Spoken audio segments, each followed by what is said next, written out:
Our film industry is nothing without proper distribution networks. This is an observation that have been made by Selassie Ibrahim of Ghana. We'll be delving into that story, which was captured or interview that was captured a month ago. And also, are the Critics' Choice Awards wins an indicator or predictor of how the Oscars race would go? And last but not the least, the Avengers Doomsday trailer has released today, starring or showcasing the comeback of Fox's X-Men. We'll be delving into all these stories, and you can't afford to miss this episode today. So join me as we delve into all these stories and discuss, the pros and cons, whatever the angles may be for this episode of the Film Mandate. My name is Papa Otu. Stay tuned.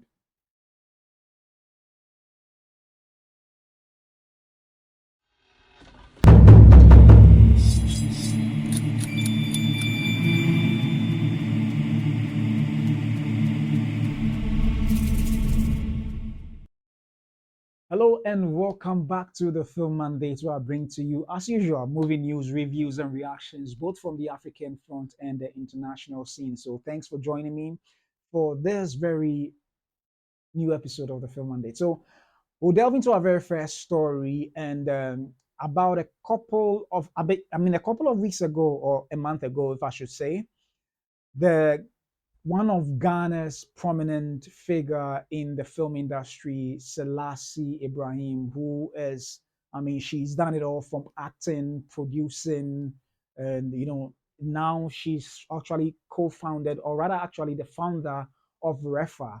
REFA is the Regal Film Festival Awards that was organized last year, bringing together the stalwarts of filmmakers on the across the continent to gather in Ghana in December, and it was quite an amazing event that showcased and sort of commended the works of African filmmakers from all over the world as well. So she was actually interviewed on Ghana on GBC, that is one of the nation's station, to talk about the events that she was organizing, and then she brought up the issue of distribution, poor distribution being a bane of the Ghana film industry, that is the Black Star Films. And indeed, she hits the nail on its head, because that is one of the major challenges we are facing in Ghana. And I must admit, she's very right in bringing it up. So let's quickly delve into an article that captures what she said exactly, and let's see what um, went on, the details of her interview. So this is what she said. Ghana's film industry held back by weak distribution network, and that's her in short. And this was published December 11, 2025.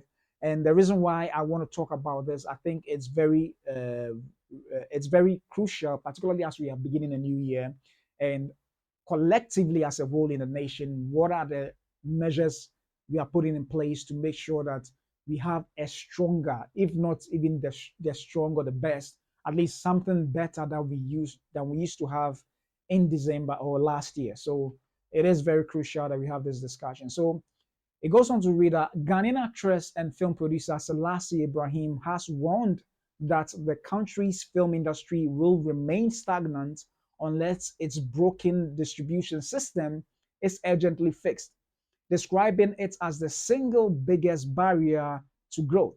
She made the remarks on GTV's Breakfast Show on 11 December 2025. Speaking on the show, Ibrahim said Ghanaian filmmakers continue to struggle not because of a lack of talent or compelling stories, but because they have no strong, reliable channels to bring their films to local or international audiences. She explained that this distribution gap is why Ghanaian content struggles to compete with Nigerian productions, which benefit from a large domestic market and robust distribution networks that drive views, revenue, and global visibility. So there you have it. What she is saying is indeed something that is troubling the Ghanaian the Ghanaian industry. Pardon me. Yeah. So there you have it. just yesterday we were talking about another article where one of Ghana's prominent filmmaker, what we may even say an American Ghanaian filmmaker working in Hollywood, Leila Jansi, did speak about how the industry is rather going growing backwards. She spoke that with regards to black star films and Nollywood, as to the industry not really being very progressive in their growth, but rather going backwards. And when I saw this article, I thought, what a better time to also speak more about the distribution problem we have. And for those who may have been following film news in Ghana, the National Film Authority realized that this is indeed a problem to the extent that they actually have hatched a plan together with their board to increase distribution in Ghana by just 1% of the entire Ghanaian population. And I know a lot of people came about laughing as to why 1%, why not bigger? But I said that time, I mean, back then, that the issue may be due, the issue may be due to the fact that they have realized that we do not even have, up to 1% of that distribution, 1% of what the population, and therefore perhaps all they could do is just get 1% of the population to be watching Ghanaian films. That indeed is a win, and I thought that was actually good if they can live up to it. And it's even better if you can set a low target and overachieve. That is exceptionally good. But if you set a big target like 10% and you're not even able to achieve 1%, I think that would be quite sad. And therefore, I personally do not have an issue with the 1% target, provided that they are able to meet it and get it done. And this is something or a challenge that Selassie Ibrahim spoke of. I mean, she's been in the industry for over 2 decades, if I'm not mistaken, perhaps even over 3 decades. So she knows the nitty gritties of the industry, and it is very obvious when you go to even the cinemas and you go and watch films, you realize that if you check the number of films in the cinemas, Ghanaian films are literally perhaps non-existent sometimes in the months. So indeed, distribution has been a problem. That we can't necessarily say that maybe the cinemas are not showing the movies. No, that is not the case.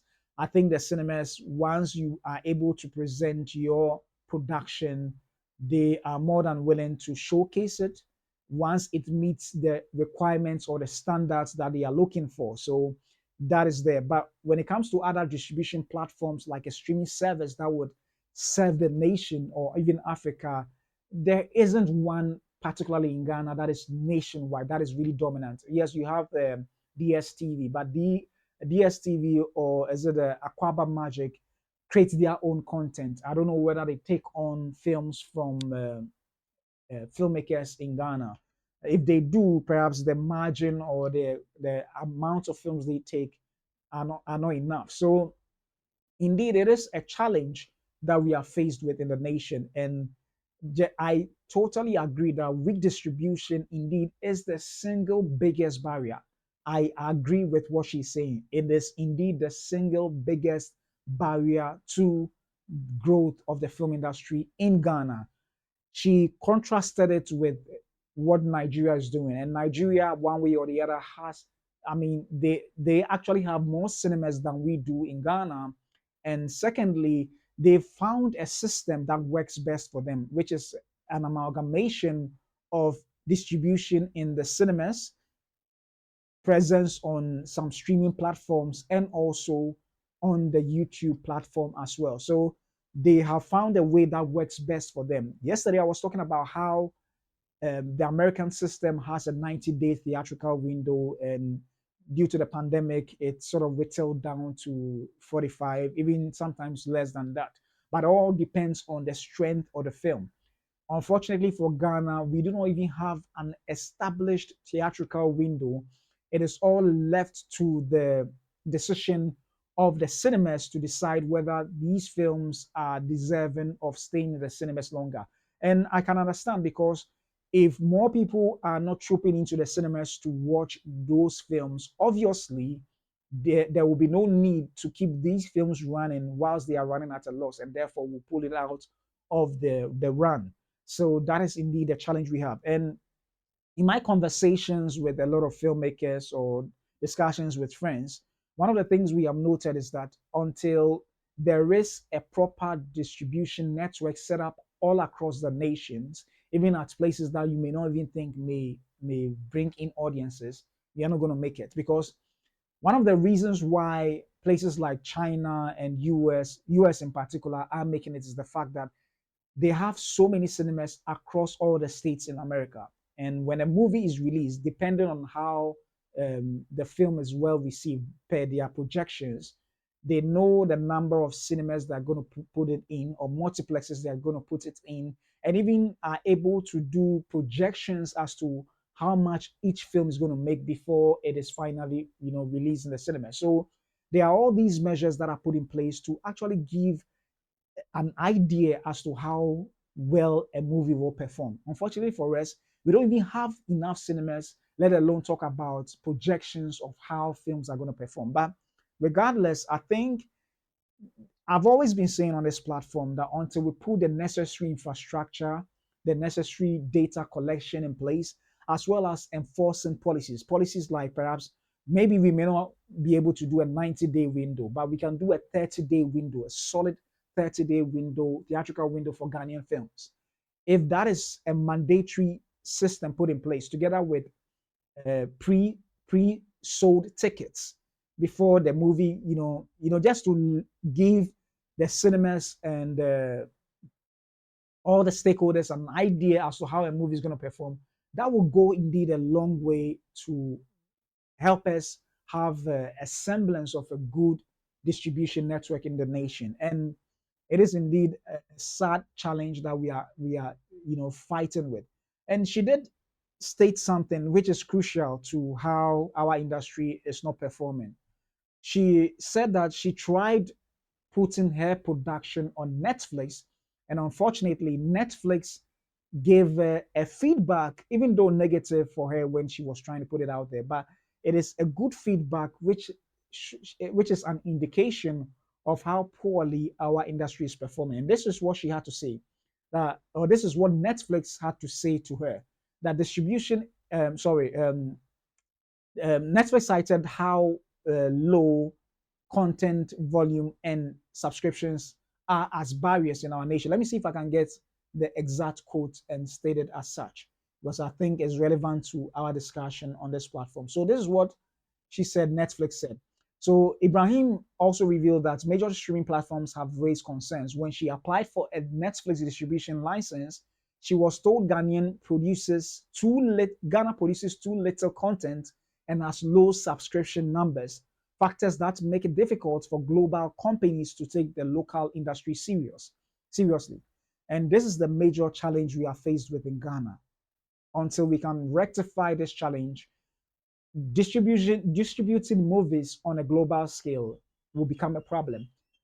But I am of the opinion that if we can find a solution to our local problem and also even look at a continental distribution network, we will still be struggling. We'll still be struggling. We need to be able to look at, what Fred Nwama said. Fred Nwama, for those who may not know him, is the organizer of Ghana Movie Awards. And in one article I read, I think I tweeted last year, it did cite the instance of if government could help build a cinema each in every constituency. In Ghana, we have, I think, over 200 constituencies. If you can have these constituencies each having one cinema, it will go a long way to help with distribution. And I think he is right. All of them are right. And I think if governments really want to help the film industry, perhaps there has to be a public private partnership where investors can come on board and build cinemas in each constituency. If we have 200 cinemas, you can imagine how far distribution will go to help build or boost the film industry. And the self-serving syndrome that Leila Jansi has been raising concerning how movies are performing in Ghana would be dealt with, and will not have this challenge that we are faced with. So let me know what you think with regards to Madam Ibrahim's concern about how uh, poor distribution in Ghana is indeed the bane of our industry. You know, let me know what you think with regards to that. And I think leave it in the comment section below, because this is an ongoing dialogue that we can never stop at discussing. It is something that we have to find practical solutions to, rather than having it being talk shop. So it's something that I am hoping that all stakeholders will carefully pay attention to, and we can find a solution to it as soon as possible. Let me know your thoughts in the comment section below.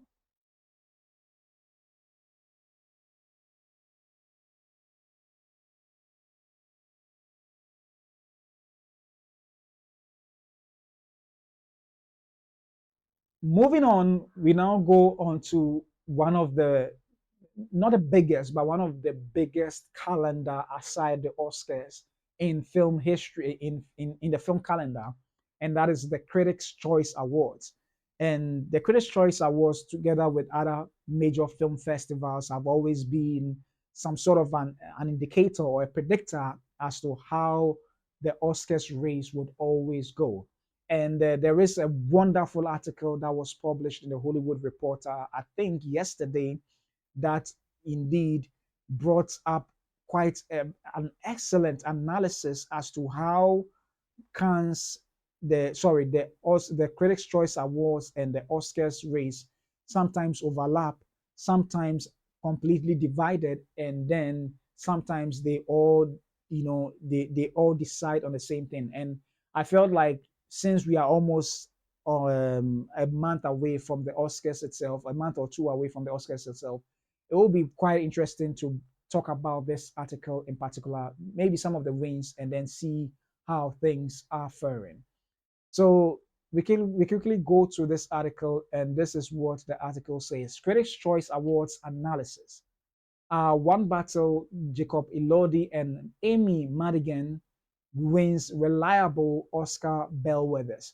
It is quite a lengthy article, so I'm not going to read it all.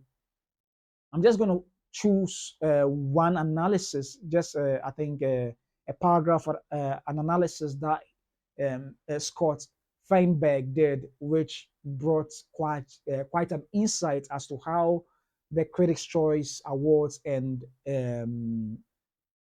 Oscars, the inner workings of this go in go to seeing, each category winning. So, quick one. Let me just read this first one, then I'll jump to the one of the analysis. So it says that a lot of attention is being paid to the results of Sunday evening's Critics' Choice Awards, from which I have just returned home. Among the most notable, one battle after another was recognized with Best Picture, Best Director, that is Paul Thomas Anderson, and Best Adapted Screenplay, Anderson prizes. While Marty Supreme's Timothy Chalamet won Best Actor, and Hamnet's Jessie Buckley won Best Actress, and in outcomes that were less widely predicted, Best Supporting Actor went to Frankenstein's Jacob Elordi, and Best Supporting Actress went to Weapons, Amy Madigan. So this is just a, the overview of some of the wins that happened during the Oscars. Pardon me if you heard a howling. It's just our pet dog at home doing that. So pardon me for that. So moving on to one of the analysis that was made, I think it is quite an excellent analysis that he brought up, and I felt that it actually helps to know which may likely win or not win, so that you don't overextend your hopes or anticipation as to what film may be winning or not winning. So quickly, let's take a quick look as to what the this particular race has in store for us. So we'll go with this.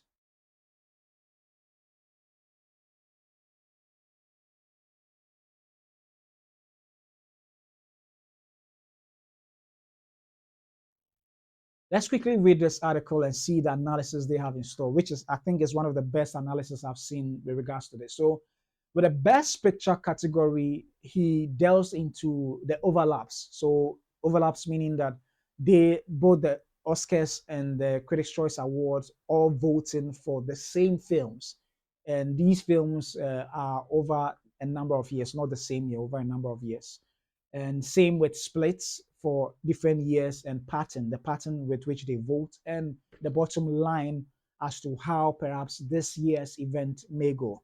So first, it starts with the overlaps, which so he picks a number of six of them, and six Spotlight. They both voted for Spotlight. When I mean both, I mean Critics' Choice and Oscars both voted for Spotlight. A Shape of Water, Nomadland, Everything Everywhere All at Once, Oppenheimer, and Anora. We come to splits. It talks about four, and four we have the Critics' Choice Awards went for La La Land, but Academy Award in the same year went for Moonlight. If you would remember, in that very year, where one I think one of the people going to read the who won for the best picture actually mistaken. I don't know whether it was a mistake or not, but mistakenly called on La La Land as the win. But when the award winners came for it and they looked at the card, they realized that no, it was Moonlight, and they had to call for Moonlight to come and take that win. So yeah, CCA went with Roma, but the Academy went with Green Book, starring Mahershala Ali. CCA went with Once Upon a Time in Hollywood, but the Academy went with Parasite. CCA again went with The Power of the Dog, but the Academy went with Coda. So it is quite an interesting split when it comes to these years that this Best Picture wins were came up. So he delved into the analysis, studying the patterns, and I feel it's quite excellent. So this is what he had to say. That to me, the interesting splits are the two in which there was a marked difference between the winners. So C Roma and Green Book, and The Power of the Dog and Coda. CCA went with the highbrow choice, perhaps the art house kind of cinema, while the Academy went with the populist choice. So this makes sense given not only the group's different constituencies, sees, but also that the CCA uses a straight vote to pick its best picture winners, which can rebound or redound, I don't know, pardon me, to the benefit of a polarizing film, whereas the Academy employs a preferential ballot which boosts films that most people at least like. So that's the voting pattern. And if you take your time to read the entire article prior to even the analysis, he did state that the Critics' Choice Awards are about 600 members strong. That is those who vote the awards. Let me see if I can showcase. Yeah, so 600 critics and journalists, but you have the Oscar winners determined by 11,000 people. So let me see if I can highlight it for those who may not see it. So yeah, so 11,000 people. So for the Critics' Choice Awards, it's just straight up, they voting. But and he also goes on to state that majority of those who vote in the Oscars are not actually based in the US. So you have wide array of filmmakers, or those who belong, or those who are part of the Academy voting on these things, and it does, show the differences or the different patterns that they may vote in. So with regards to that, you realize that a lot of these people may actually be. He does even state that they are hardworking, working people may not have the time to watch the entirety of the films and may vote based on what they feel may be the best. However, the critics, because it's their job, it's more like they do a critique of these films and rate it on some of the sites like Rotten Tomato and others. Most likely, all of them might have watched the film thoroughly before voting on it, but the Oscars may be a little different. So it then leads to the point where populist films may be chosen for the Academy compared to the highbrow, perhaps auteur-driven films that may be chosen by the CCA. So that is quite an interesting thing.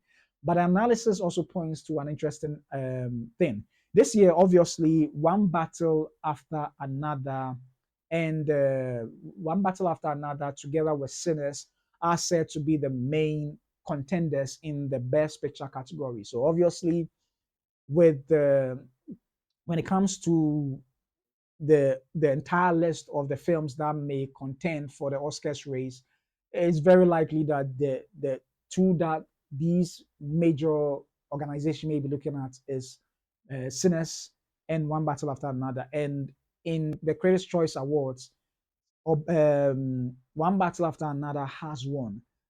Is it a clear indication that Paul Thomas Anderson's film would win at the Oscars? That we cannot tell. And also, he won for Thomas Anderson, also won for Best Director, won for Adapted Screenplay. So it looks like he may literally be in the lead, so to speak, when it comes to winning the Oscars race. But looking at the fact that they may actually, the Oscars are more garnered towards populist films, which I must say that both films are actually good, and perhaps the more populist amongst the two would be Sinners. So it's likely that Sinners may have an upper hand if you're going by the analysis that our gentleman at the Hollywood Reporter has made.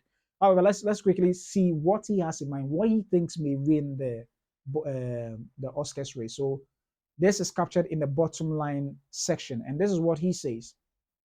I suppose one battle could be vulnerable to some of the same things that probably derailed two other critical and commercial successes between the Critics' Choice Awards and the Oscars. La La Land, the challenge of maintaining frontrunner status through a long season and Once Upon a Time in Hollywood, a non English language of wide appeal. Plus, Sinners and Hamnet should both fare pretty well on the Academy's preferential ballot.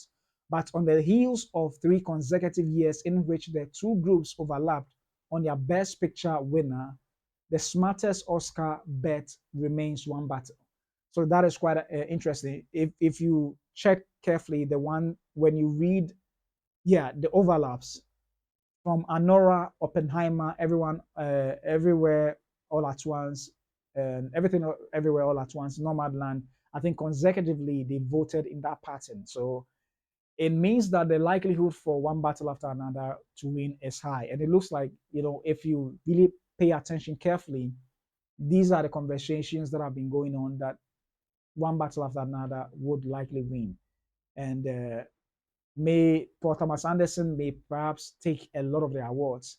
So it is quite a very informative article that I would wish everybody would take their time to read the entirety of it. Unfortunately, I can't go into all the details of everything, but for the moment, it looks like Paul Thomas Anderson's film has won quite a number of the awards. So it is very likely that we may see a number of them, his film winning perhaps much more than necessary. So then you're short, you have images of Paul Thomas Anderson together with some of his leads on stage as he takes his award.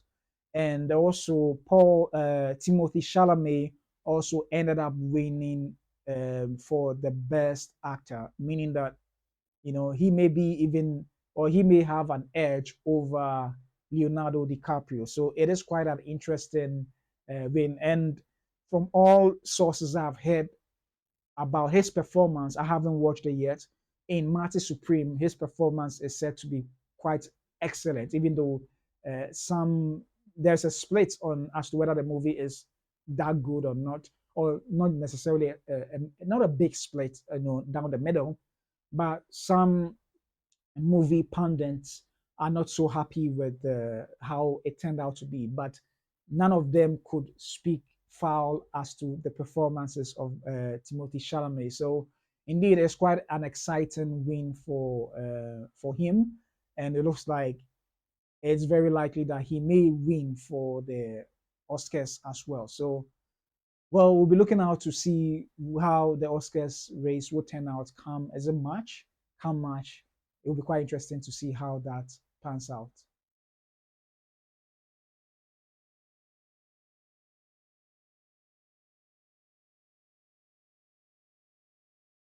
Let's let me know your thoughts on this. Do you think the Critics' Choice Awards wins is indeed going to be a predictor as to what the the Critics' Choice Awards win will be a predictor as to how the Oscars are going to vote their films or the wins as well. Regardless, I mean, of how the Oscars or the Critics' Choice Awards has turned out, there's going to be surprises as well. But whatever your thoughts may be, I'll be glad if you leave it in the comment section below. So we now move to perhaps one of the biggest, most anticipated movie of the year, and it has to do with Avengers Doomsday. And we've been waiting eagerly to see the trailers that they are patiently and laboriously releasing week after week, sometimes even stretching it beyond a week. Because as you know, Avengers Doomsday actually releases the trailer in the cinemas first and wait about a week or two before they release it online. And so far, they've successfully, some way, somehow, have been able to keep it under, very, very secure. Yet, it still has lead. But well, today they released the Avengers Doomsday trailer starring the X-Men online, and it is amazing. It is amazing. So far, let me even check the number of views that it has had so far, and it is quite exciting to see a lot of people being.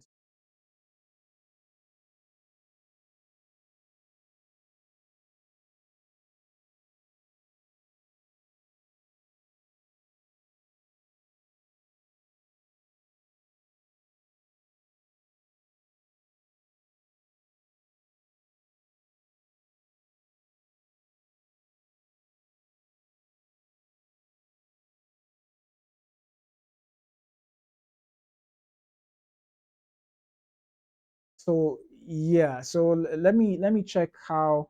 Yeah, pardon me, I had a little hiccup in my technical hitch. So far, it's been garnering quite some excitement when and people are talking about it. I watched the trailer.